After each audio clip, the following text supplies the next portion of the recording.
Now let us discuss the topic of anomaly detection. Let's first look at what is considered an anomaly and what are really the outliers that are present in the data. And we will also see the types of outliers that can be potentially present. And we will see what are the various techniques that are available to us in finding out those outliers. The outliers are very important from the business perspective.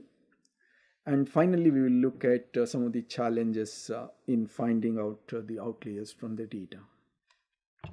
So first, let's define an outlier. It is a data object that is deviating significantly from the normal object. This is important.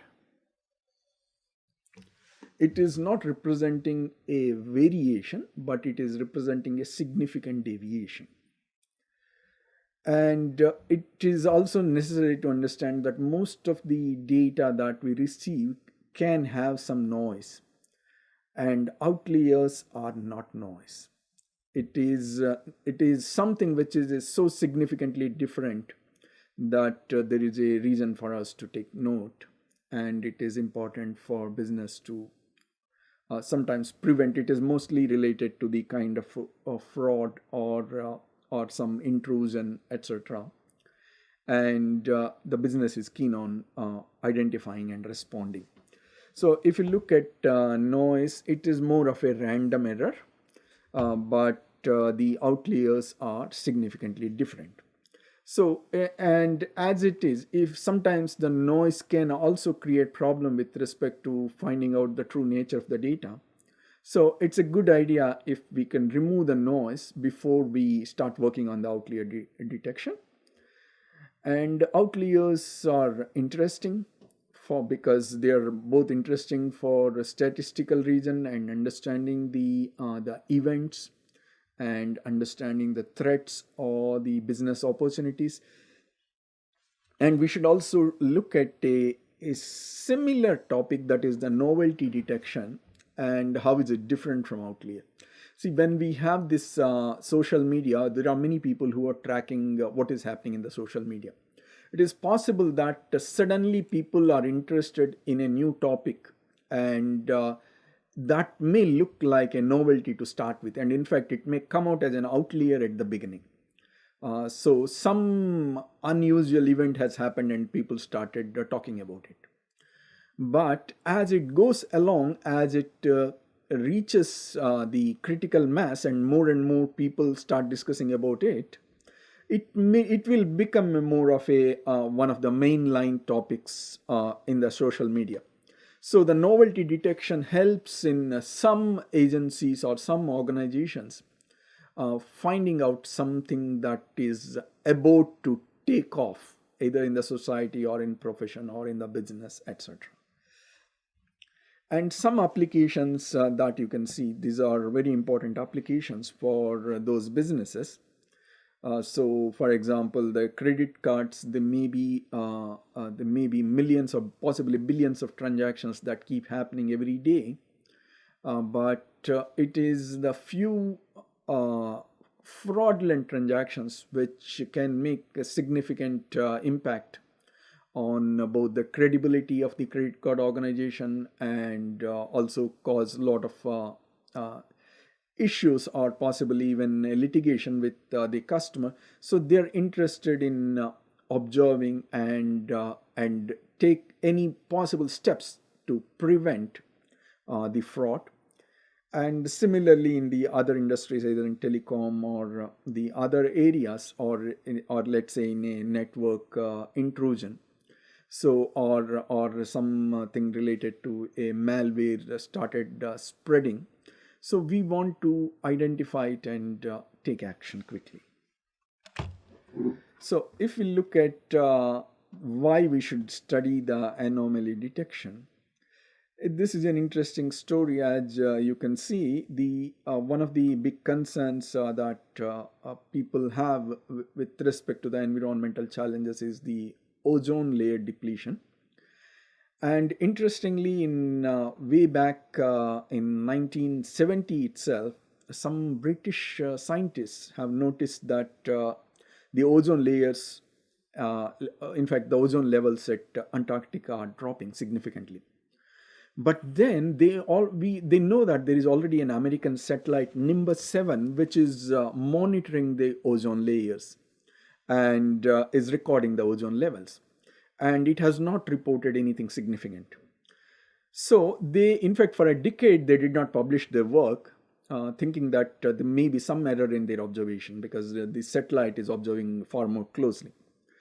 But it is only when they saw no way they could be wrong, they published it. And then the satellite agency has checked up why they could not detect it. And they realized that they had a computer software which was not handling anomaly. So when it saw a data which is significantly different from the normal observation, it was simply ignoring it. So why is it a problem to detect anomaly? The point is that the outliers are rare. I mean, if they're common, then possibly things would have been very different and people would have developed a clear business logic. But then it is likely that out of the billion credit card transactions, maybe a handful of them are fraudulent. But we need a mechanism to identify that. And it is also, there is no set pattern to determine it. There may be several parameters where we need to observe before we can determine that it is a outlier.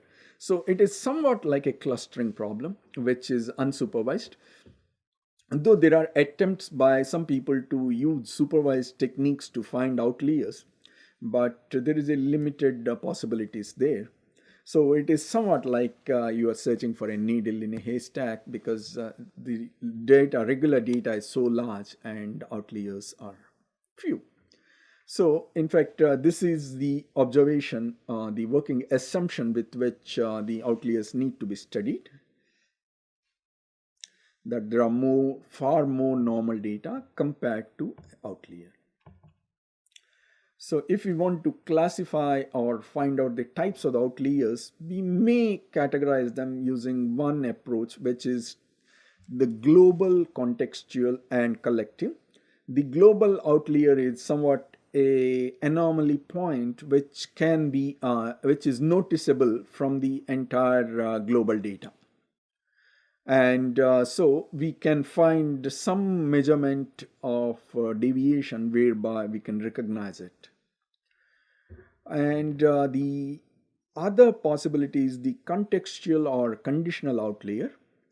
So this is, for example, we noticed that in some city in India, there was a temperature reading of minus 10 degrees, let's say in the central India.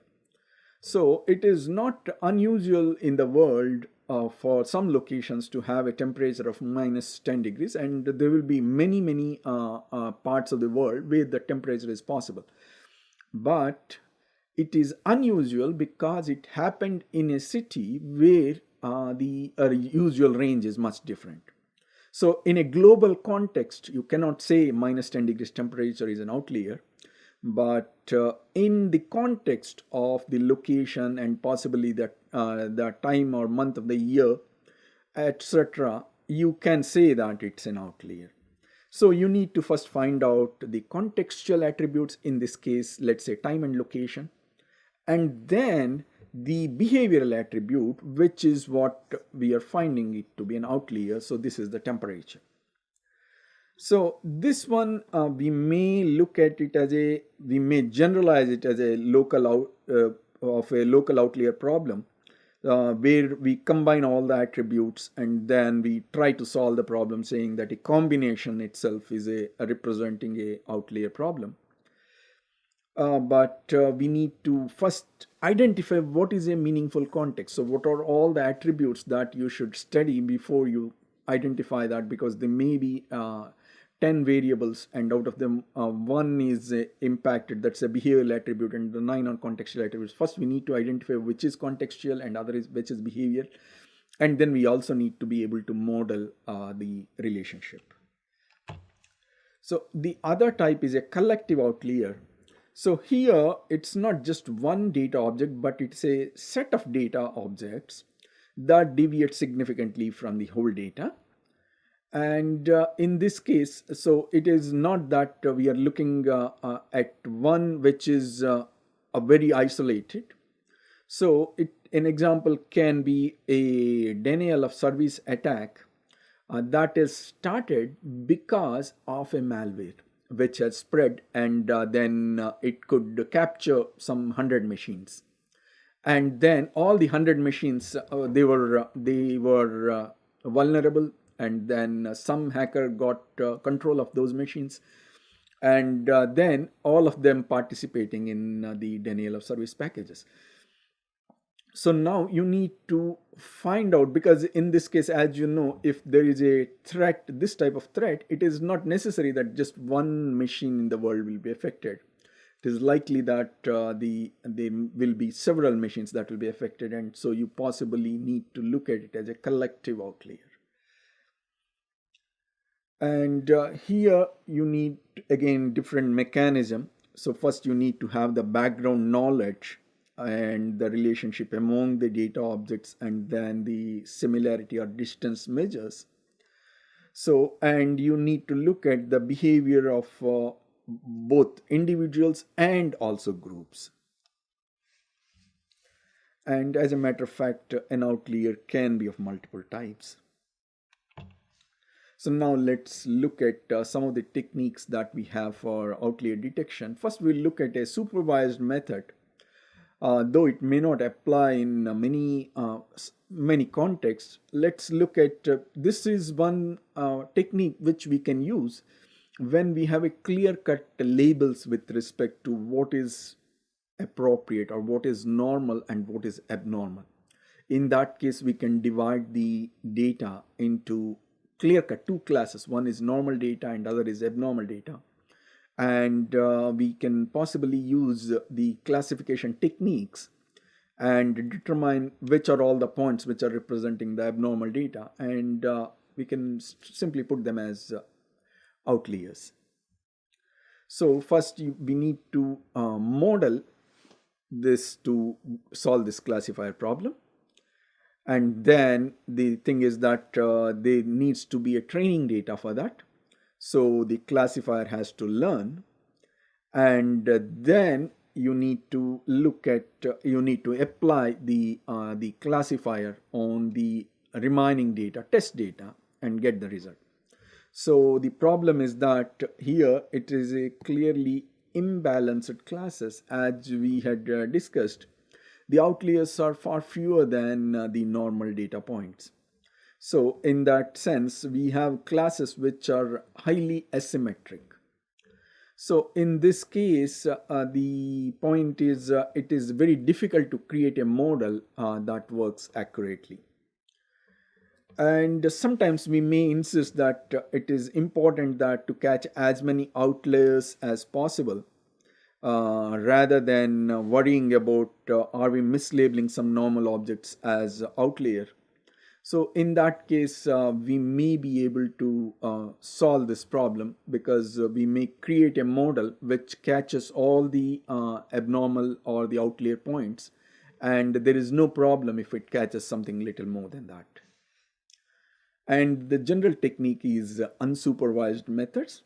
So here what we have to do is that we need to think in terms of what are all the points which are the data objects which are normal, and we use the unsupervised learning techniques to clustering them either into one or multiple clusters, and look at the data objects which do not seem to fit in there.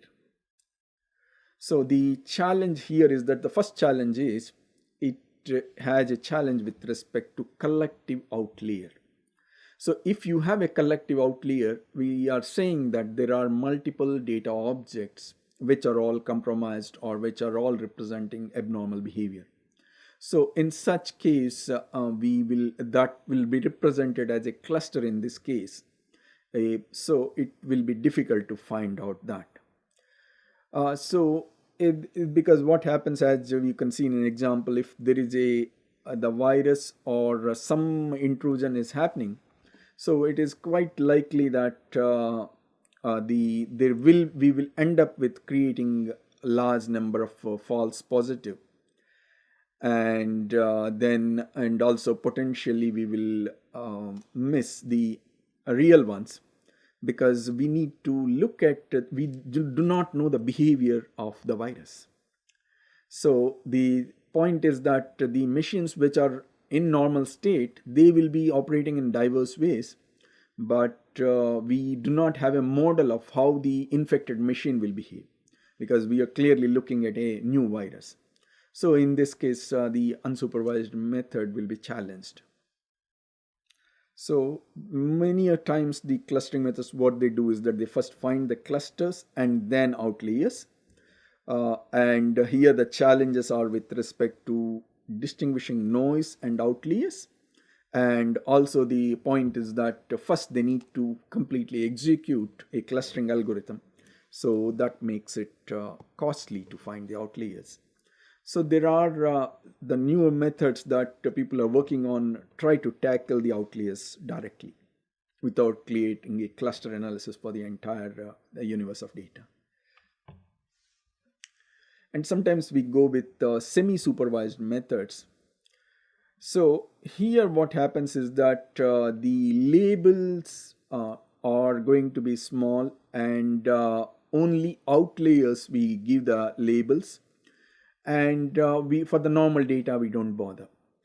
Or sometimes, or what we can do is that we give labeling only for the normal objects, and we look at what are all the objects which are not getting any label.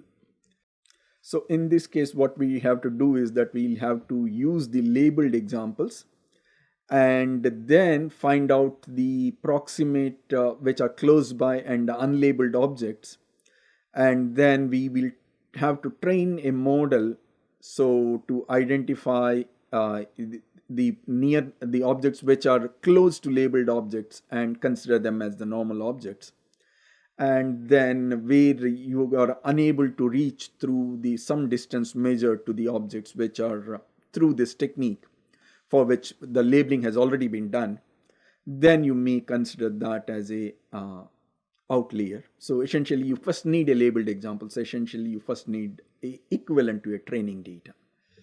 So the thing is that if there is a labeled outliers, so the challenge is that if the outliers themselves are of distinct types, they may not be able to cover all the outliers. So in that case, we may have to still take the help of unsupervised methods. So to find out the contextual outliers, so what we can do is that the first technique is that we transform the contextual outlier problem into the conventional outlier problem. So first we will be identifying the context using the contextual attributes, and then calculate the outlier score using the detection method. And then we are going to compare the other data objects with similar contextual attributes, and then there we can apply a conventional outlier detection method. So that is, we have already separated out the data objects based on the contextual attributes. So you can see here an example of what you can possibly do.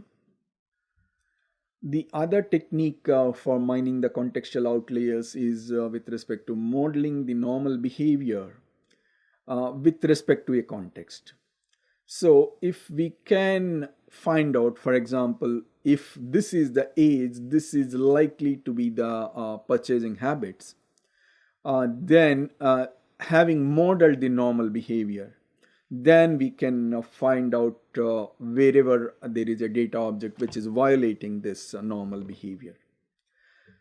So here essentially you require a training data, so that will help you predict the expected behavior. And if the contextual outlier is the one where the behavioral attributes differ significantly from those which are predicted by the model which has been created by a training data set. So in this case, there are numerous prediction and classification techniques that can be used.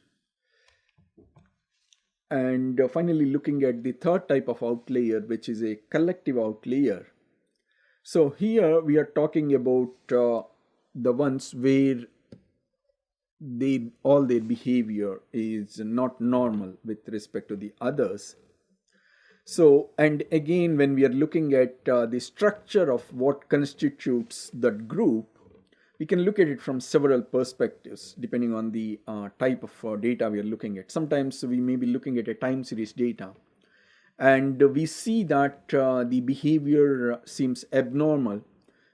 Let's say in 2007 between May 5th and May 25th. So essentially in a temporal data where there is a time series or the sequence. So what we are seeing is that there is a segment of the time when it behaved differently. So that may give an explanation with respect to why we are finding an outlier there. And it's also possible that we can use similarly the spatial parameters. So we can say that within this specific geography, we are observing the behavior which is an outlier. And that again can be something important and useful. And the same thing can be generalized, and we can find it within either a graph or a network data. We'll be able to find a subgraph that is representing the outliers. So here, if we want to solve the problem, again, we may try first to reduce it to a conventional outlier detection. In that case, first we need to identify the structural units. So then we need to start extracting the features, and then we will be matching the data object with respect to the expected features based on what we had created as the structure units. So it is again something like we are creating within a time. We can say that 1 week is a time unit, and then for each week we are making a comparison, and then we are finding the week where there is a problem. So as you can see here, we are clearly scoping out first because we are creating the structure units.